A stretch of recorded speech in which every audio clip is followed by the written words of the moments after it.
افرأیت من اتخذ الہہ ہواہ، یہ آیت اس سے پہلے بھی آ چکی ہے، اب پھر آ گئی ہے۔ کیا تم نے دیکھا اس شخص کو جس نے اپنی خواہش نفس کو اپنا الہ بنایا ہوا ہے؟ بہت اہم ہے یہ۔ دیکھیے میں نے گنوائی تھی آپ کو، اس 8 سورتوں کے مجموعے میں 4 تو وہ ہیں جو بڑی ایک ترتیب کے ساتھ جو توحید عملی کو بیان کیا۔ توحید عملی کیا ہے؟ اللہ کی بندگی، اپنی اطاعت کو اس کو خالص کرتے ہوئے، صرف اسی کی اطاعت، اس کی اطاعت سے منہ موڑ کر کسی اور کی اطاعت یا مخلوق میں سے کسی کی اطاعت ایسے معاملے میں جس میں خالق کی پھر معصیت لازم آ رہی ہے، یہ شرک ہے۔ توحید یہ ہے کہ تم اعبد اللہ مخلصا لہ الدین، اللہ کی بندگی کرو، عبادت کرو، اس کے لیے اپنی اطاعت کو خالص کرتے ہیں۔ اسی کا ایک داخلی رخ ہے، دعا اللہ سے کرو لیکن مخلصین لہ الدین۔ پہلی بات سورہ زمر میں، دوسری سورہ مومن میں۔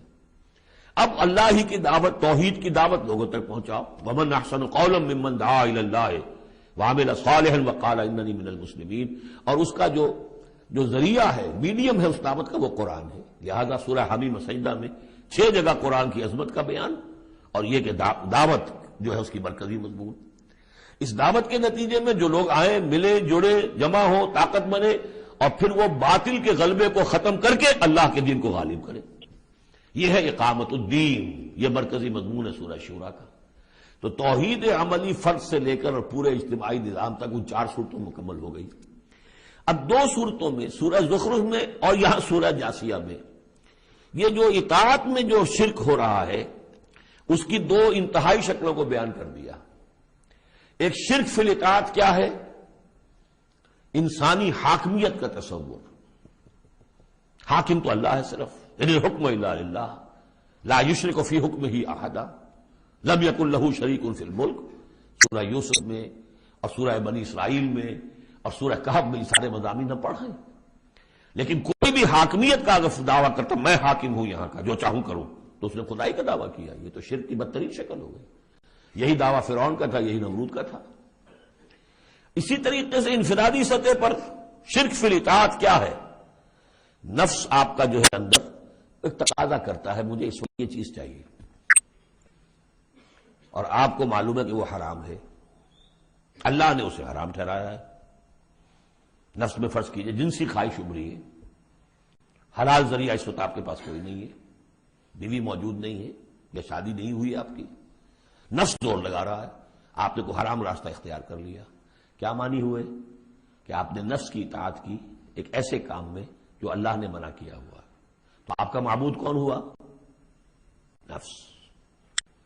چاہے آپ لا الہ الا اللہ کا ورد کر رہے ہوں، لیکن اگر خواہش نفس کی اطاعت کر رہے ہیں اس چیز میں کہ جو اللہ نے حرام کر دی، ہاں خواہش نفس، بھوک لگی ہے کھاؤ، حلال چیز کھاؤ، بالکل جان پر بن گئی ہے تو ٹھیک ہے، صرف جان بچانے کے لیے حرام شے بھی کھا سکتے ہو، لیکن وہ جب کہ جان پر بن گئی، ورنہ نہیں، عام حالات میں نہیں۔ اب یہ کہ اللہ تعالیٰ نے جو خواہش ہے، جنسی خواہش ہے، شادی کرو، نکاح کرو، لیکن حرام ذریعے سے نفس کا کوئی تقاضا پورا کیا تو اس کے معنی کیا ہوئے؟ تمہارا معبود اب نفس ہے۔ اس سے بھی آگے بڑھ کر حضور نے اس طرح واضح کر دیا،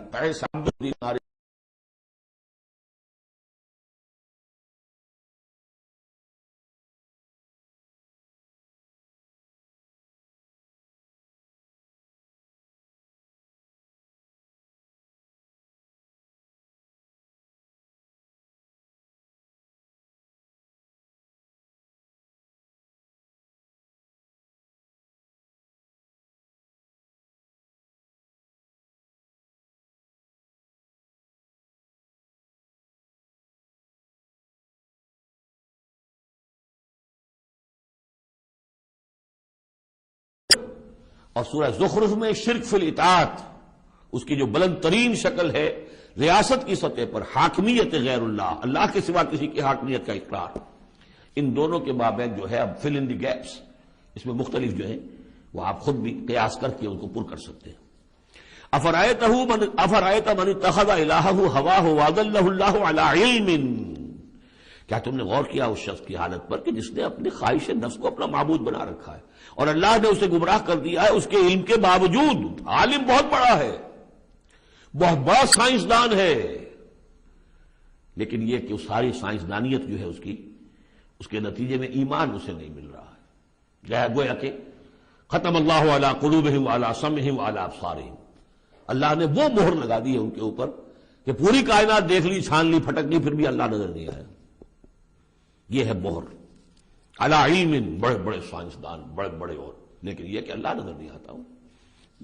وہ ختم، دیکھیے وہی الفاظ آگے آ گئے، وہ ختم علی سمعہ وقلبہ وجعل علی بصرہ غشاوہ، اللہ نے اس کے دل پر مہر لگا دی، اس کے دل پر، اس کی سماعت پر اور اس کے آنکھوں پر پردہ ڈال دیا ہے. فمن یہدیہ من بعد اللہ، تو اب اللہ کے اس فیصلے کے بعد اب کون اسے ہدایت دے سکتا ہے؟ افلا تذکرون، تو کیا تم نصیحت حاصل نہیں کرتے؟